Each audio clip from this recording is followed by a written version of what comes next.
ونعوذ بالله من شرور أنفسنا ومن سيئات أعمالنا من يهده الله فلا مضل له ومن يضلله فلا هادي له ونشهد أن لا إله إلا الله وحده لا شريك له ونشهد أن سيدنا وحبيبنا وطبيبنا وسندنا ومولانا محمدا عبده ورسوله أرسله بالحق بشيرا ونذيرا وداعيا إلى الله بإذنه وسراجا وقمرا منيرا أعوذ بالله من الشيطان الرجيم بسم الله الرحمن الرحيم والذين آمنوا وعملوا الصالحات أولئك أصحاب الجنة هم فيها خالدون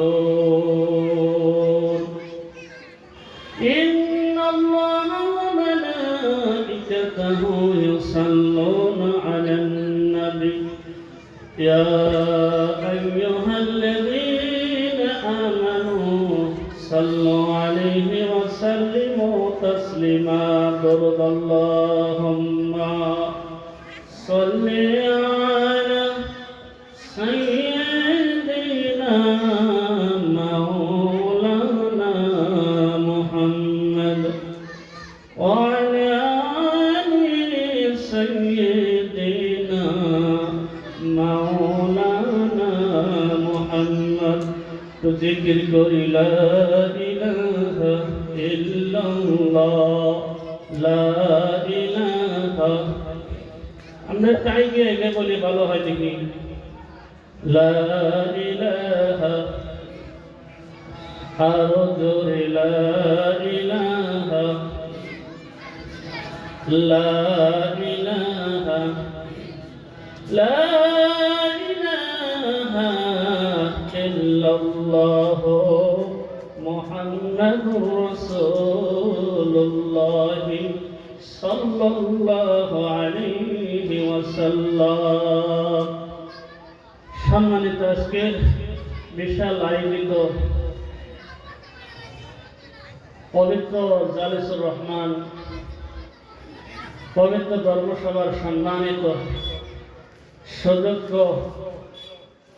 ওস্তাদ সভাপতি সাহেব, উপস্থিত মুখ্য অতিথি সাহেব মুফতি আবুল বাশার সাহেব, নির্দিষ্ট বক্তা কারি আলী আকবর সাহেব, প্যান্ডেলে বসে থাকা ওলামা ইকরাম, বিভিন্ন জায়গা থেকে আসা মাদ্রাসা, কলেজ, স্কুল, কলেজের ছাত্র ভাইরা, সামিয়ানার নিচে বসে থাকা আমার মুরব্বী বাবাজিগণ, পর্দার আড়ালে থাকা আমার অতি সম্মানিত মা ও বোনেরা, আল্লাহ পাকের লাখো কোটি শুকরিয়া যে আল্লাহ পাক পরওয়ারদিগার আলম যে আল্লাহ জান্নাত শান আমাদেরকে পবিত্র মাদ্রাসার ধর্মসভা, হাদিস ও কোরআনের মাহফিল, এই জায়গার মধ্যে আল্লাহ পাক পরওয়ারদিগার আলম আমাদেরকে বসার তৌফিক দান করলেন। এখানে বসে আমরা বেজার না খুশি লোক, একটু জোরে বলি বেজার না খুশি, আর একটু জোরে বলি বেজার না খুশি। খুশি যে মজমা যতক্ষণ আমরা এই জায়গার মধ্যে থাকবো আল্লাহ পাক পরওয়ারদিগার আলম কি জানি এই মজমার খাতিরে আমাদেরকে আল্লাহ পাক পরওয়ারদিগার আলম এই মজমার খাতিরে কি দেন আমাদেরকে মাফ করে দিবেন। সুবহানাল্লাহ। সে আল্লাহ পাকের উপরে আমরা শুকরিয়া আদায় করে নেই আলহামদুলিল্লাহ। নবীদের উপরে লাখ কোটি দরুদ, আমরা দরুদ পড়ি সাল্লাল্লাহু আলাইহি ওয়াসাল্লাম। মুহতারাম দোস্ত বুজুর্গ, আমি কোরআনে কারীম থেকে একটা তিলাওয়াত করেছি, একটা আয়াত তিলাওয়াত করেছি। আয়াতের উপরে আলোচনা করে আমি ইনশাআল্লাহ সংক্ষিপ্তভাবে আলোচনা করে শেষ করব। অসুবিধা লাগবে না তো কেউ? না, আমরা তো আমলের নিয়তে বসি। আল্লাহ পাক পরওয়ারদিগার আলম বলছেন, বান্দা যত গুনাহ করছে, কোরআনের মধ্যে বলছেন, যেমন মজমা এমন বাগানের মধ্যে বসে গেল, আল্লাহ সুবহানাল্লাহু ওয়া তাআলা বলছেন, তুবু ইলাল্লাহি তাওবাতান নাসুহা, সবকিছু ত্যাগ করে, সবকিছু বাদ দিয়ে আল্লাহ পাক পরওয়ারদিগার আলম বলছে সমস্ত পিছনের গুনাহগুলো আল্লাহ পাক পরওয়ারদিগার আলম মাফ করে দিবেন। সুবহানাল্লাহ।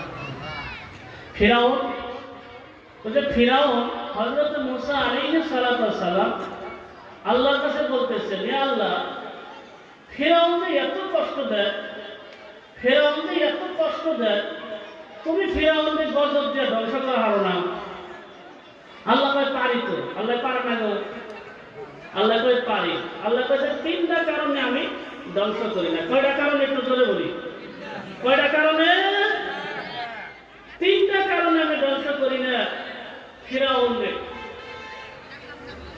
হযরত মুসা আলাইহিস সালাতু ওয়াস সালাম আল্লাহর কাছে বলতেছেন, আর আল্লাহ বলতেছে তিনটা কারণে আমি আমি ফিরাউনকে গজব দেই না, ধ্বংস করি না। আমার বন্ধুগণ, এক নম্বর হলো ফিরাউন সারাদিন ভর বলে আমি খোদা, আমি খোদা, আমাকে মানতে হবে। সন্ধ্যা যে সময় বেলাটা ডুবে যায়, এই ফিরাউন জঙ্গলের মধ্যে যায়, আমি আল্লাহর কাছে দুইটা হাত তুলে বলে, আল্লাহ, ক্ষমতার মালিক তো আমি ফিরাউন না, ক্ষমতার মালিক তো তুমি আল্লাহ। মুসা আলাইহিস সালামকে আল্লাহ পাক পরওয়ারদিগার আলম বললেন, এই যে একটা শব্দ সারা দিন দরবার করে আমি ফেরাউন খোদা দাবি বেলে করে ঘুরি বন্ধ। সন্ধ্যা যে সময় হয়ে যায়, জঙ্গলের মধ্যে বসে বসে আল্লাহর কাছে দুইটা হাত তুলে বলে, ইয়া আল্লাহ, আমি জানি ক্ষমতার মালিক তুমি আল্লাহ, কিন্তু মানুষের খোদা বললে আমার খুব ভালো লাগে।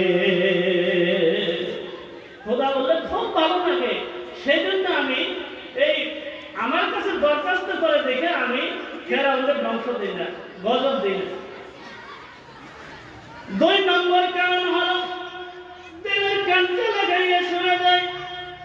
দুই নম্বর কারণ হলো কিছু গরিব মানুষ আছে বন্ধ, এই গরিব মানুষগুলা আল্লাহর কাছে দৈনিক আল্লাহর কাছে ফরিয়াদ করে, মাবুদ, আমরা গরিব মানুষ, আমরা প্রতিদিন একটা হাস করে, একটা সময় করে আমরা ফেরাউনের বাড়িতে খানা পিনা করি।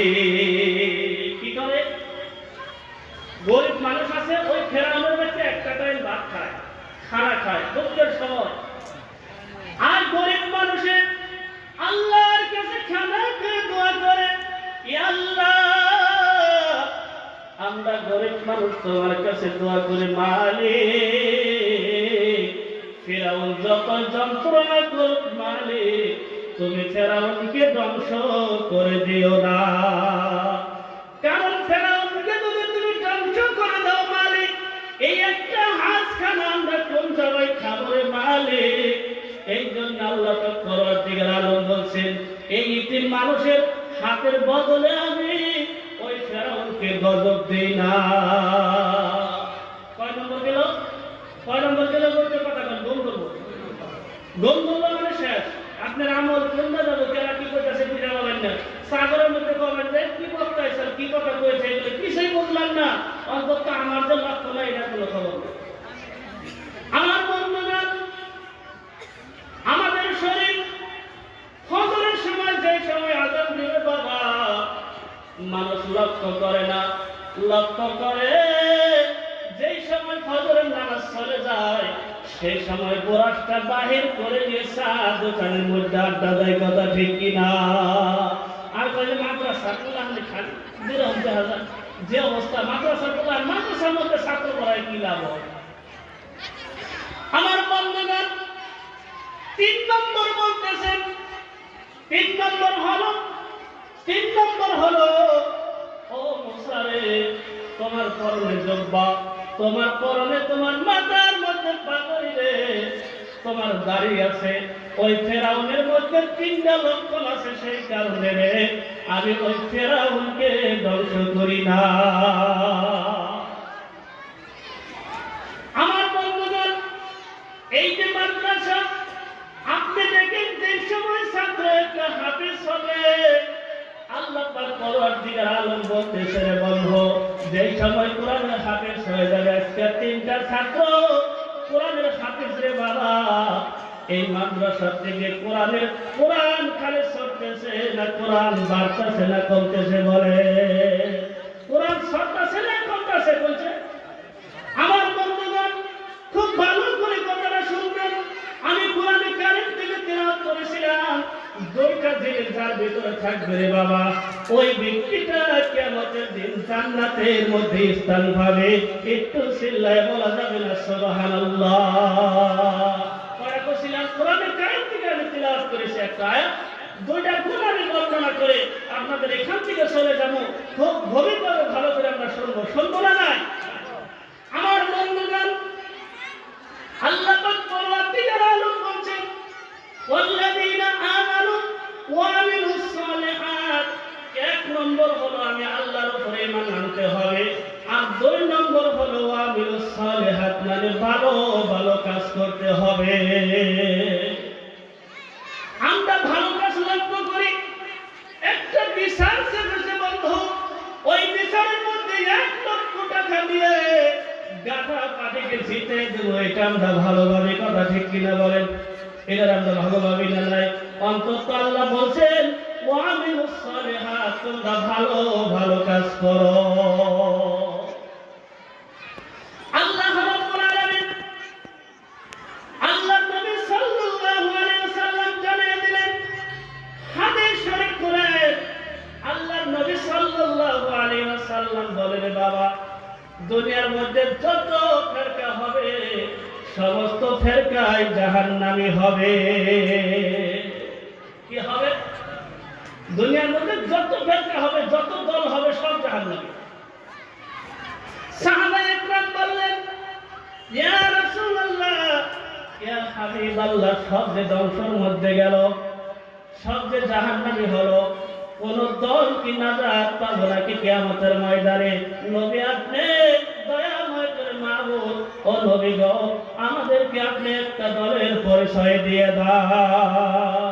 সব জাহান্নামী, তাহলে ভালো রাস্তা জান্নাতে যাওয়ার কথা শুনবেন না নাই? না ঘুম ধরতে হবে?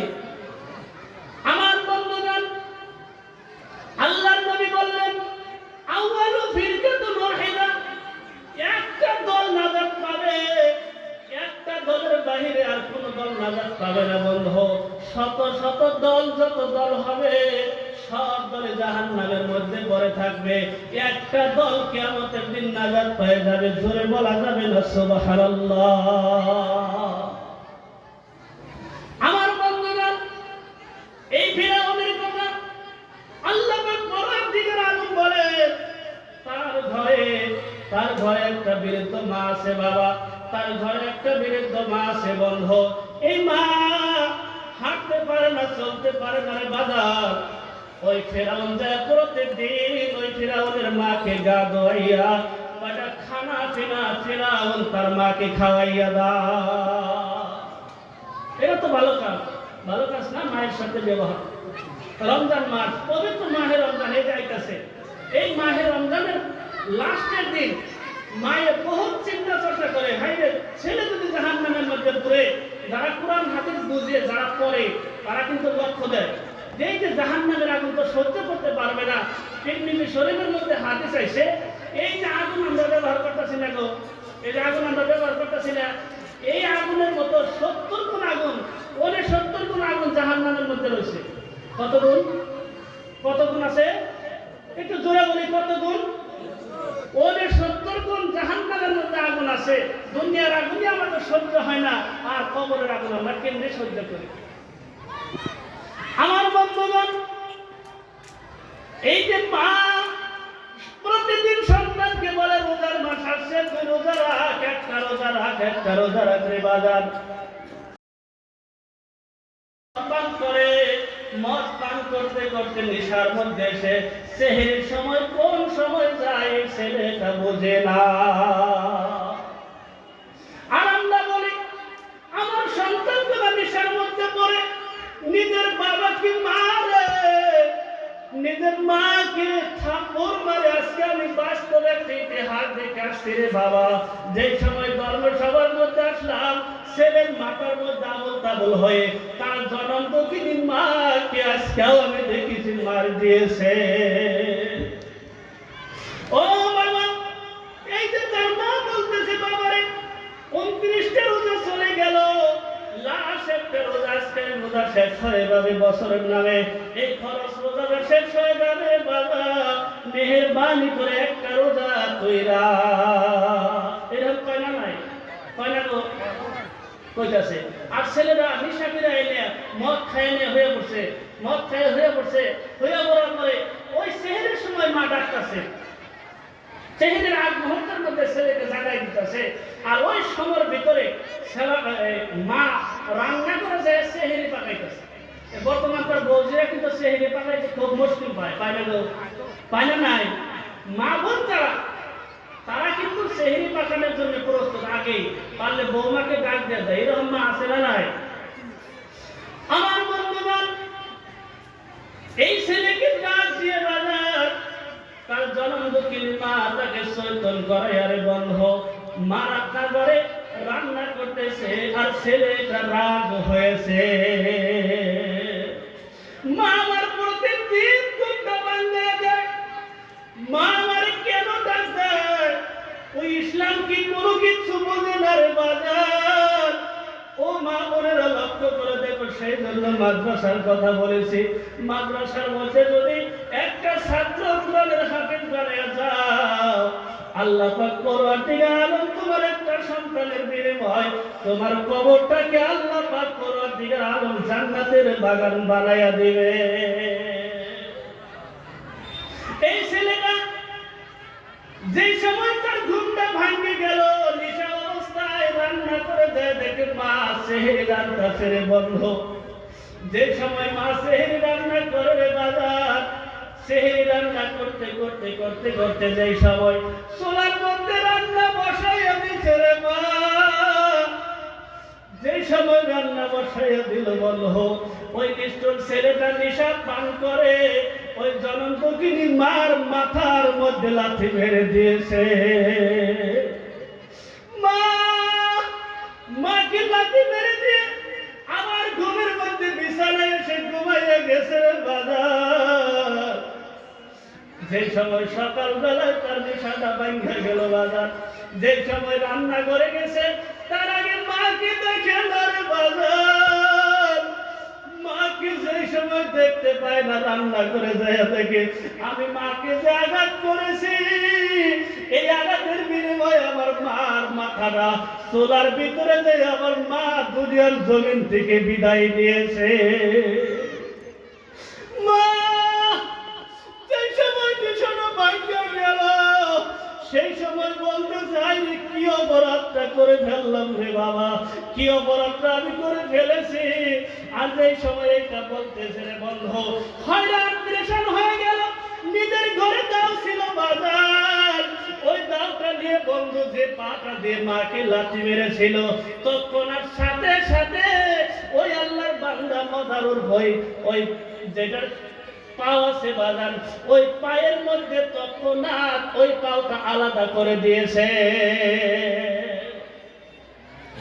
পাও আলাদা করে দিল, একটা হাত আলাদা করে দিল। তারপরে শিকুল বান্দা বলতেছে আমি আর এই দেশে থাকবো না, বড় অপরাধ করেছি রে বাজার, বড় অপরাধ করেছি রে বন্ধু। এইরকম ভাবে বলতেছে।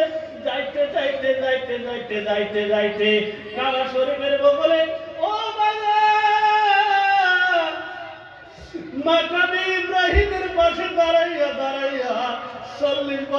পর্যন্ত হজ করে, আর প্রতি বছরই 40 বছরের মধ্যে ওই আল্লাহর বান্দা মদারুল হজ 40 বছর পর্যন্ত করতেছে, আল্লাহ পাক পরবর্তীকার আলম হজটা কবুল করে না। এই প্রতি বছর আল্লাহর একজন লোককে আল্লাহর স্বপ্নে দেখে দেয়, এই মজমার মধ্যে যতগুলো মানুষ হজ করেছে সবার হজ কবুল হয়েছে, কিন্তু নিষ্ঠুর একটা বান্দা আছে, ওই বান্দার হজ আজকে 40 বছর পূর্ণ হলো, আমি ওই বান্দার জীবন ভর যুব তপস্যা করে ওর হজ আমি আল্লাহ কবুল করব না। মাদ্রাসায় যদি আমরা ছাত্র দিতাম, মায়ের সাথে কোনোদিন ব্যবহার ভালো খারাপ করতে পারে কি গো? পারে না, কোনো সময় খারাপ করতে না। আমার বন্ধুগণ, আমার ভাইয়েরা, মার কথা বললে কলিজাটা ফেটে যায় রে বাজার। মা কোনদিন ছেলেকে দূরে রেখে মা বাড়িতে থাকতে চায় না, মার অন্তরটা ফেটে যায় রে বাজার, মার অন্তরটা ফেটে যায়। আল্লাহ পাক পরওয়ারদিগার আলমের কাছে আমার যদি দরখাস্ত করে, মালিক আমার ছেলেকে তুমি হাফেজ বানায়া দাও। আল্লাহ পাক পরওয়ারদিগার আলম বললেন, সারা বিশ্বের রাজা বাদশার কথা আমি ফালাইয়া দিতে পারি, কিন্তু জনম দুঃখিনী মার কথা আমি ফালাইয়া দিতে পারি না। জনম দুঃখিনী মার কথা আমি ফালাইয়া দিতে পারি না। আমার বাবার, আমার বন্ধুরা, আমি 2টা কথা বলেছিলাম, 2টা কথা শেষ করে আমি বক্তব্য শেষ করে দেব। আল্লাহ বলছেন, ওয়ামিলুস সলিহাত, তোমরা ভালো ভালো কাজ করো রে বাজান। ভালো কাজ তো নাই, যত জায়গার মধ্যে সেন্টার হয়েছে বাজান, ওই সেন্টারের মধ্যে যে সেন্টারের মধ্যে যাবেন, প্রতিটা সেন্টারের মধ্যে বর্তমান নিশার দোকান হয়েছে, কথা ঠিক কিনা? নিশার দোকান হয়েছে প্রত্যেকটা সেন্টারের মধ্যে। আজকে নিশার গ্রেড হয়ে গেছে, আর মুসলমান খালি ধ্বংসের মধ্যে গেছে, খালি ধ্বংসের মধ্যে, একটাও কথা শুনে। আমার বন্ধুগণ, এই যে দয়ার নবীজি জানিয়ে দিল একটা দল জান্নাতে যাবে। কয়টা দল জান্নাতে যাবে একটু জোরে বলেন? কয়টা দল জান্নাতে যাবে? কয়টা দল জান্নাতে যাবে গো? কয়টা? ঘুমাইছো? এই তো ঘুমাইছে, ঘুমাইছে, আমি ঘুমাইছো, ঘুমান নাই তো না? নারে তাকবীর!